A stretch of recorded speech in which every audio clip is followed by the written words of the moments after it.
A CAI é um setor que pretende dar suporte institucional para que a UFSC se torne acessível. O grande incentivo para a criação da CAI foi o programa Incluir, né? O programa Incluir, ele vem no sentido de exigir da instituição que seja criado os núcleos de acessibilidade. A CAI, ela foi criada em 2013. Antes de pensar quais ações seriam desenvolvidas, a gente se debruçou em como nós percebíamos a pessoa com deficiência. O primeiro pensamento foi, nós temos que enxergar essa pessoa e não a deficiência.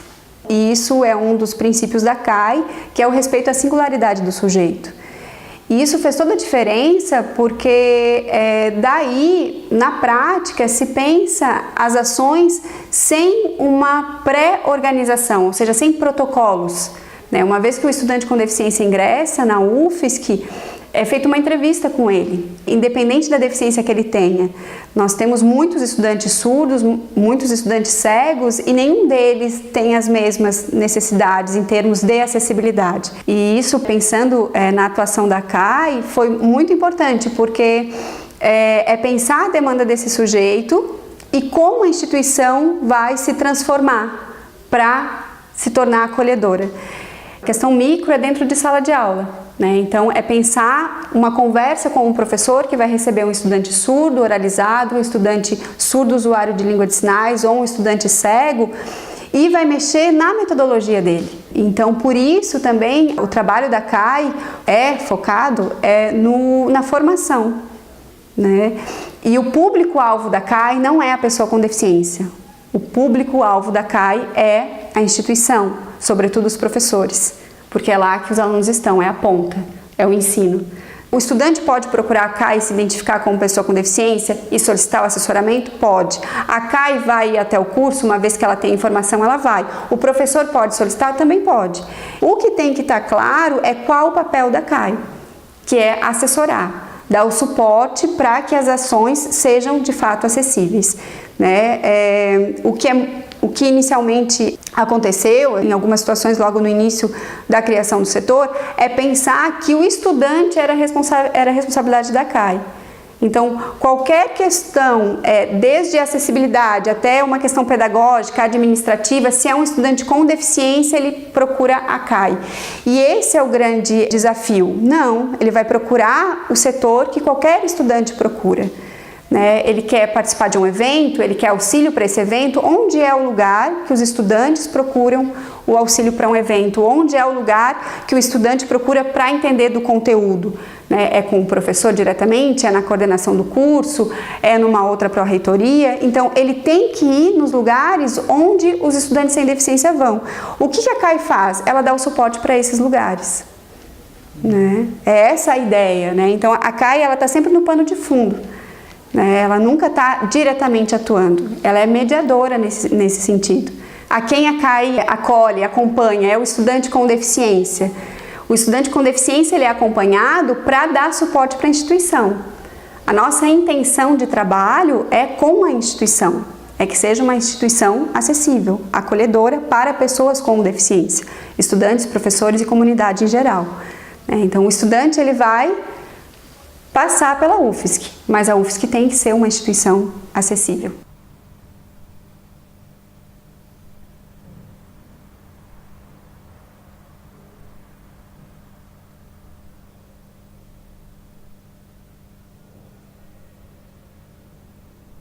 Como a Patrícia disse, a UFSC tem que ser uma instituição acessível, e esse é um valor presente desde a criação da CAI, como ela mesma falou.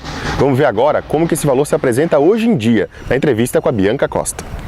Bom, a coordenadoria está passando por algumas transformações, algumas mudanças internas, principalmente vinculadas às questões de políticas públicas que estão sendo implementadas ou retiradas.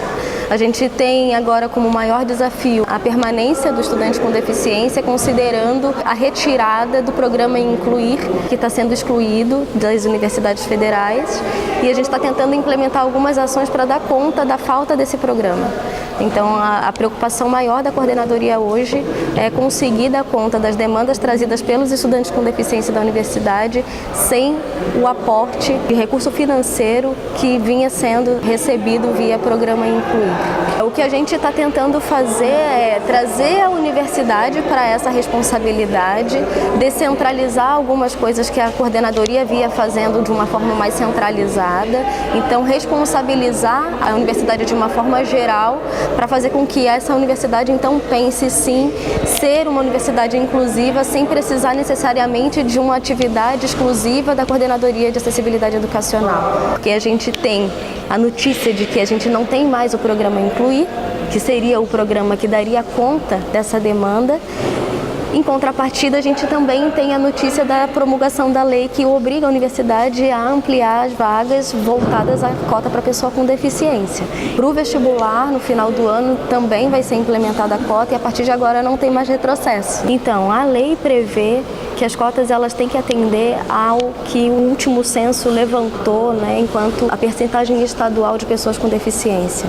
Em Santa Catarina, são 21,31% da população que atenderiam a esse público. Essa lei ela prevê a pessoa com deficiência junto com todo o outro público que também é público-alvo das cotas. Então, não é só para a pessoa com deficiência. E tem também uma especificidade nessa cota que é a pessoa com deficiência que é proveniente de formação em escola pública. Para a universidade, o cálculo que nós fizemos chegou a 11% das vagas, Então, hoje a gente está trabalhando com 11% de reserva de vaga para pessoa com deficiência. A gente está trabalhando com sustos o tempo inteiro, Cada vez que a gente abre os nossos e-mails ou que a gente recebe alguma informação, são coisas novas que vêm surgindo e a gente tem tentado trabalhar da melhor forma diante do que a gente tem de cenário, de conjuntura nacional. Os planos que nós temos é tentar dar conta dessa demanda que a gente sabe que a gente vai ter com a estrutura que nós já temos. Os planos futuros, eles estão muito vinculados à política institucional, é trabalhar a política, É tentar atender as legislações e todas as questões que a gente sabe que são importantes e que a gente também concorda e apoia diante da estrutura que a gente tem, incorporando dentro não da equipe técnica, mas da proposta de trabalho da coordenadoria à universidade de uma forma geral. Mexer com isso é mexer com a estrutura da universidade. A Bianca e a Patrícia falaram sobre a descentralização do atendimento à pessoa com deficiência na UFSC e como a CAI deve apoiar a universidade onde quer que ela esteja. Para entender como isso funciona, vamos conferir a reportagem do grande Vinícius Schmidt. É contigo, Vinícius. Fala, Vinícius. Eu vim aqui visitar o AI hoje, o Ambiente de Acessibilidade Informacional, aqui na biblioteca.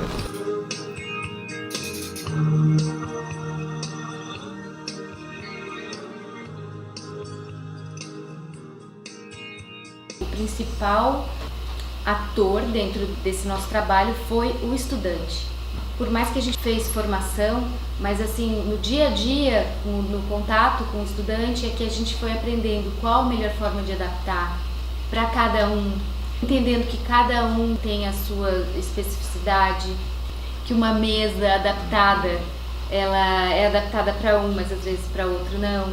Esse setor de acessibilidade informacional, então ele tem uma função dentro da biblioteca que eu vejo como uma ponte entre a pessoa com alguma deficiência e o conteúdo que ela quer chegar, que ela precisa. Por exemplo, uma pessoa que não tem deficiência, ela chega na biblioteca, ela vai até o computador, procura no Pérgamo o que ela precisa, ela vai até a estante, abre o livro e chega ao conteúdo. Alguma pessoa com deficiência, ela precisa, às vezes, de alguma ponte. Então, a gente faz principalmente isso, essa ponte da pessoa com deficiência até o conteúdo que ela precisa. O conteúdo que ela precisa pode ser o conteúdo de sala, conteúdo que o professor exige, em cada disciplina. Essa é a nossa prioridade. Mas o ideal é que esse estudante que queira um material, um romance, qualquer literatura, qualquer revista, um periódico, que não seja adaptado para ele, que a gente consiga fazer essa adaptação. Quando o estudante chega na UFSC, ele passa pela Coordenadoria de Acessibilidade. Da Coordenadoria de Acessibilidade, então, vem um cadastro dele para a gente e com os materiais que ele vai precisar. se ele precisa de algum equipamento, a gente faz o empréstimo desse equipamento pela biblioteca como se fosse um livro. Só que esse equipamento, ele tem o direito do empréstimo durante toda a vida acadêmica dele. A gente tem lupa eletrônica, a gente tem linha braille, a gente tem teclado adaptado para pessoa que tem baixa visão, tem um outro teclado que chama teclado colmeia, que geralmente é utilizado por pessoa que tem paralisia, que não tem a coordenação motora fina. A gente tem também o sistema FM, que é um equipamento para pessoa que é surda, que usa aparelho. Ela usa uma parte do aparelho, a outra parte do aparelho fica com o professor numa aula, e esse sistema ele filtra o som que chega até o aparelho da pessoa com deficiência auditiva. Nós temos também um material cartográfico que é produzido aqui na UFSC, no Labitat, no Departamento de Geografia. Todos esses instrumentos são para empréstimo. A gente oferece o serviço de ledor também aqui, é o meio de leitura. Por exemplo, se o aluno tem uma prova essa semana, não deu tempo de adaptar o material, ele falou, olha, eu gostaria de marcar um horário com vocês para vocês lerem esse livro para mim. Nós tínhamos um espaço de estudo que era dentro do setor. Hoje a gente resolveu colocar ele fora do setor, no espaço de estudo comum dos estudantes, porque a gente já tinha percebido que a gente não podia deixar esse espaço de estudo como um espaço de segregação, porque acabava sendo, mas hoje a gente entende que esse espaço tem que ser junto com o estudante que não tem deficiência, porque ele tem que ter esse espaço acessível em toda a biblioteca. Em relação aos professores, quanto mais aberto ele é, mais tranquilo fica para ele, para o estudante e para a gente. O que tem ocorrido mais é uma abertura. Quando acontece algum problema em relação a isso, que o professor ou se nega ou tem um pouco de dificuldade de entender a nossa necessidade, a necessidade do aluno, é quando ele não está muito próximo.